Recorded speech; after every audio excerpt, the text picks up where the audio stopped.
Jadi aliran sesat itu sebetulnya tidak ada tempat di Indonesia. Ya. Dari dulu sebetulnya sampai dengan sekarang bahkan kapanpun juga tidak boleh ditolerir karena itu sudah penodaan agama, bahkan melanggar konstitusi.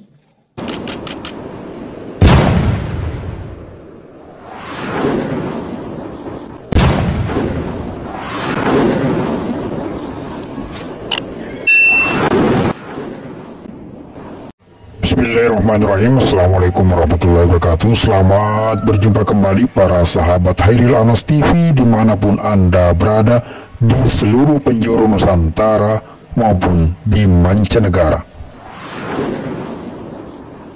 Sumbernya aliran yang diduga sesat di tanah air kita ini adalah fenomena keagamaan yang patut dicermati.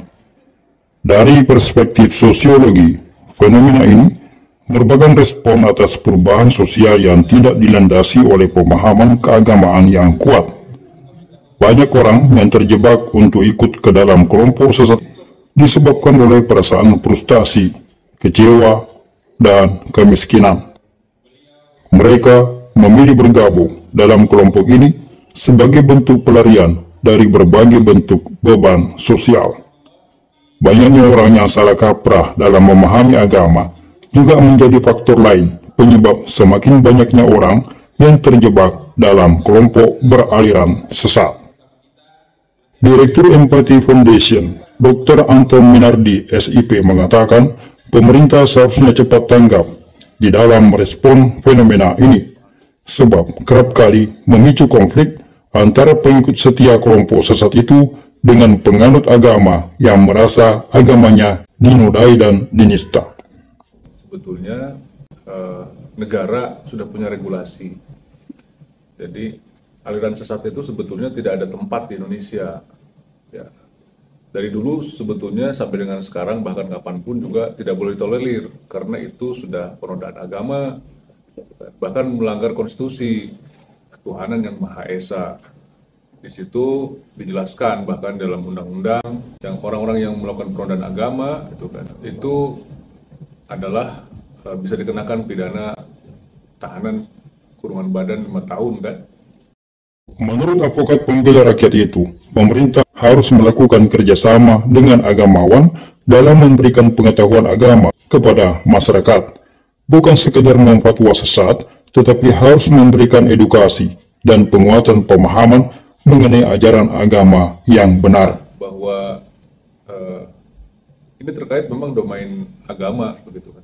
Tetapi domain agama dalam hal ini itu diberikan sebagian kewenangannya kepada negara. Jadi negara harus bertanggung jawab tentang hal itu. Karena tidak boleh ditolerir oleh negara campur adukan agama, kemudian juga merusak agama atau menodai agama seperti itu. Di Indonesia ini kurang apa? Umat Islam mayoritas di dunia itu sudah sangat toleran. Demikian pula, alim ulama harus terus-menerus menanamkan penguatan akidah kepada umat.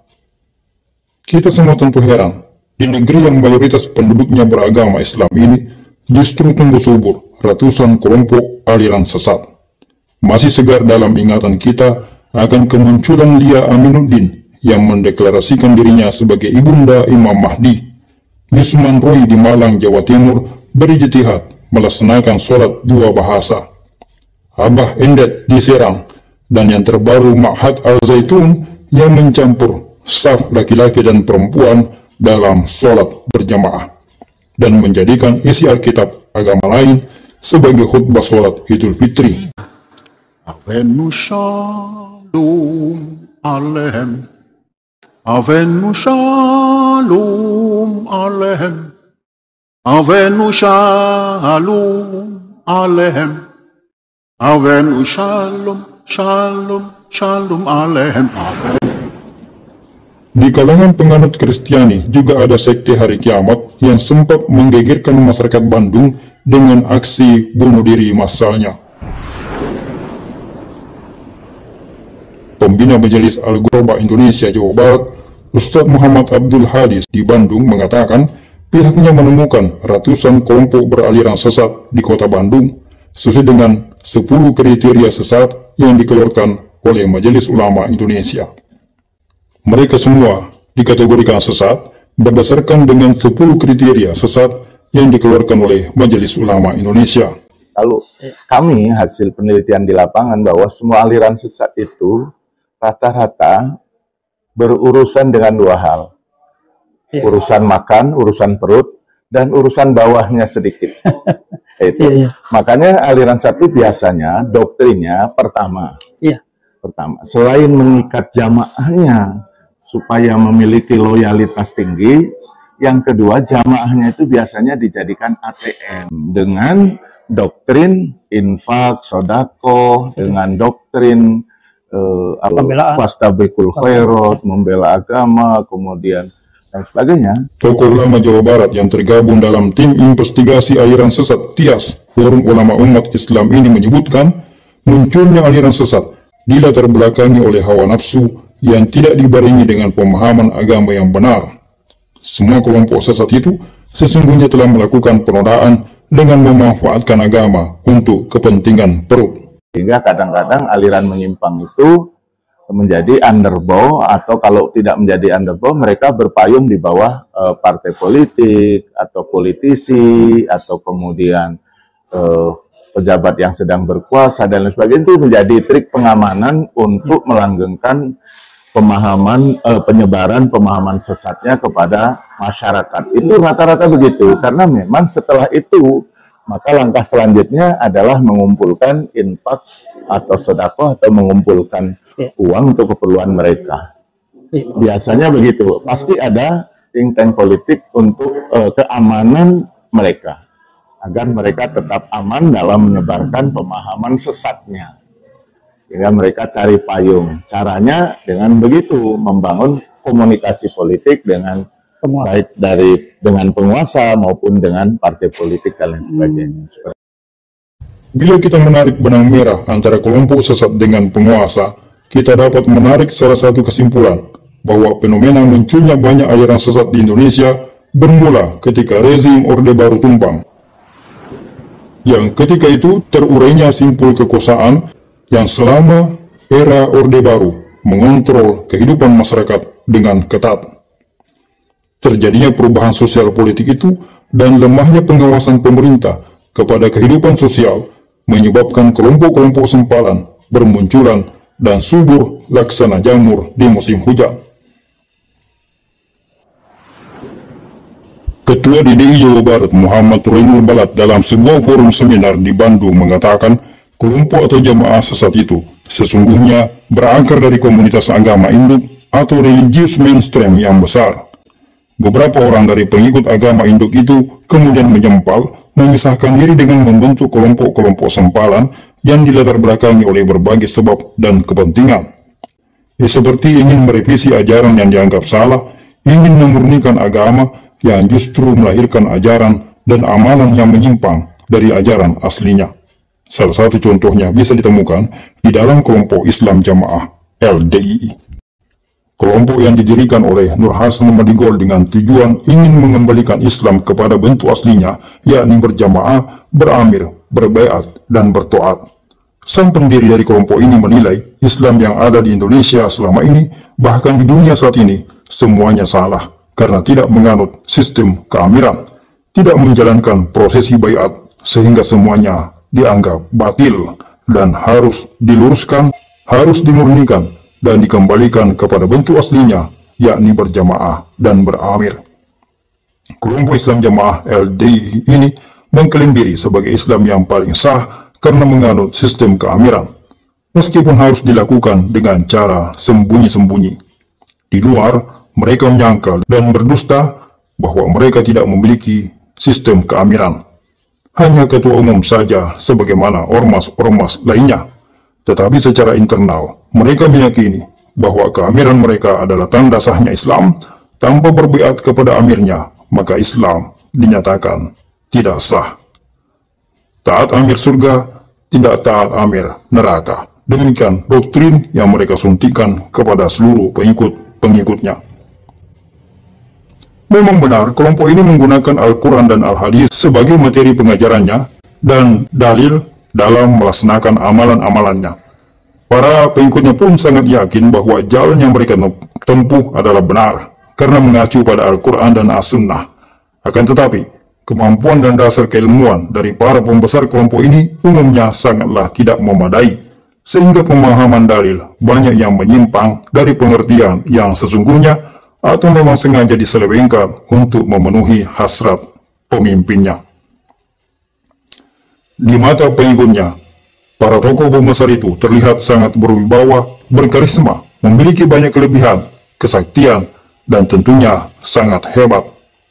Yang lebih aneh dan menggelikan, harta kekayaan para pembesar yang berlimpah ruah, yang bersumber dari memeras pengikutnya atas nama infak, justru dijadikan kebanggaan oleh para pengikutnya itu.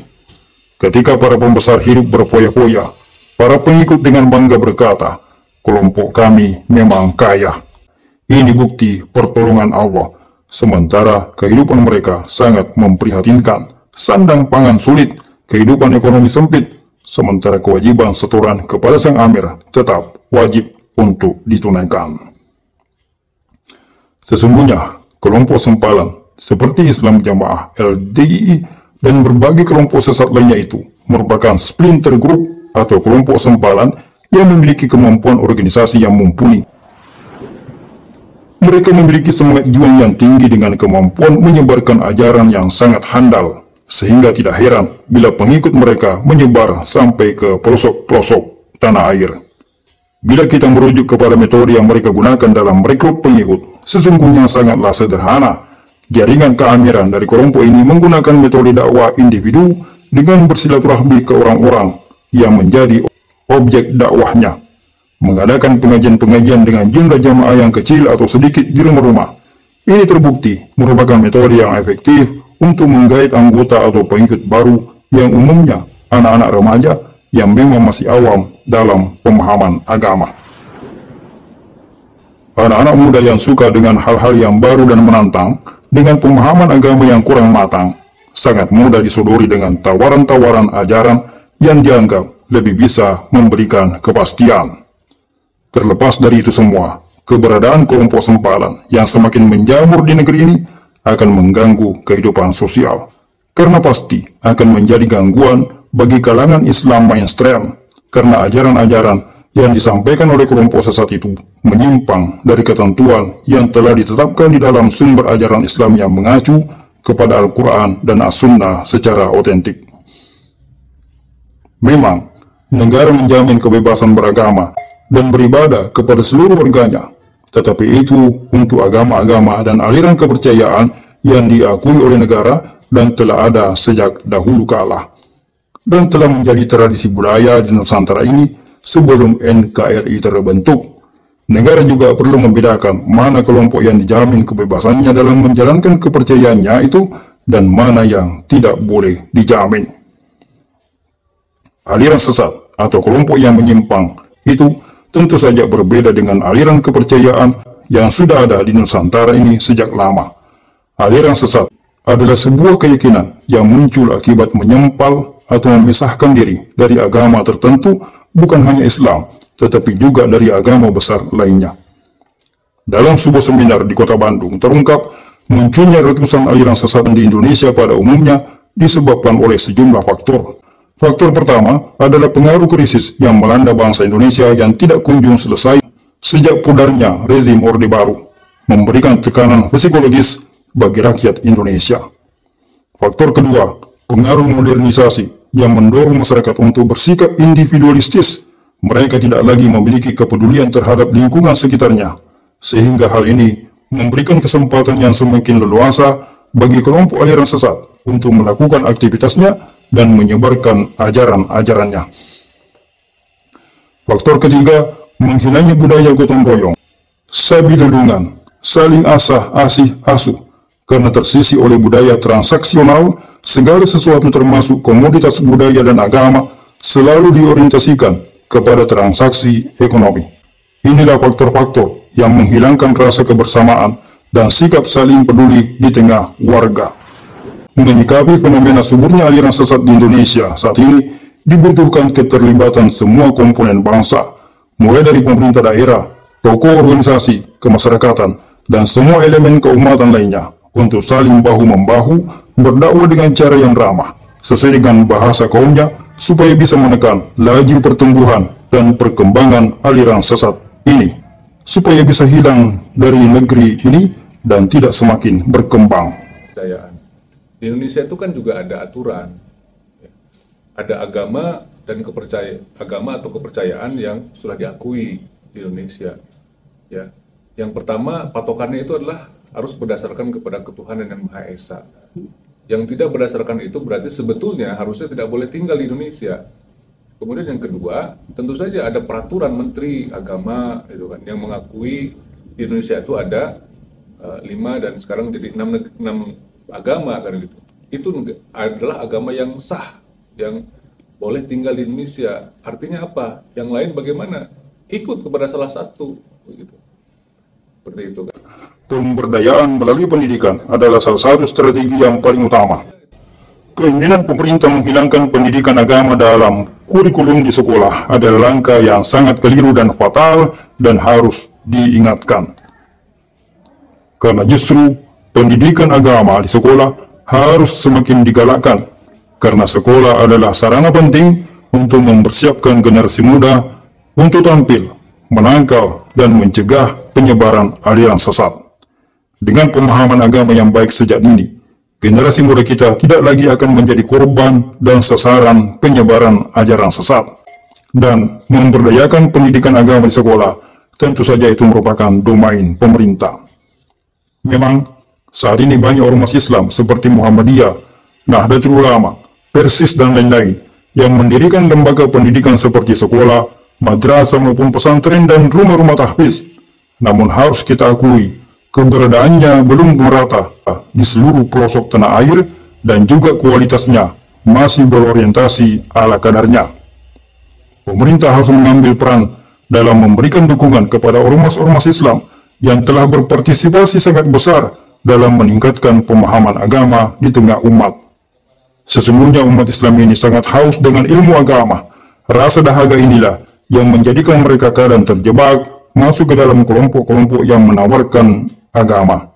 Namun sayang, akibat ketidaktahuan dan kejahilan serta keterbatasan pengetahuan dan pengawasan, mereka menerima ilmu agama yang menyimpang tanpa mereka sadari. Pendidikan agama adalah sarana utama untuk menyelamatkan umat, dan itu adalah tugas bersama seluruh komponen bangsa. Ketika mayoritas umat Islam telah berpendidikan memadai, maka akan lahir kekuatan baru yang tidak hanya memperkuat akidah, tetapi juga melahirkan generasi yang berpengetahuan luas dan dalam. Selain sektor pendidikan, tingkat kesejahteraan juga penting diperhatikan. Peran zakat, wakaf, dan gerakan filantropi Islam yang mengatasnamakan ukhuwah juga harus ditingkatkan dan diperluas penyebarannya. Diawasi agar tiba pada sasaran yang tepat, agar kesejahteraan umat semakin membaik. Sekian celotehan.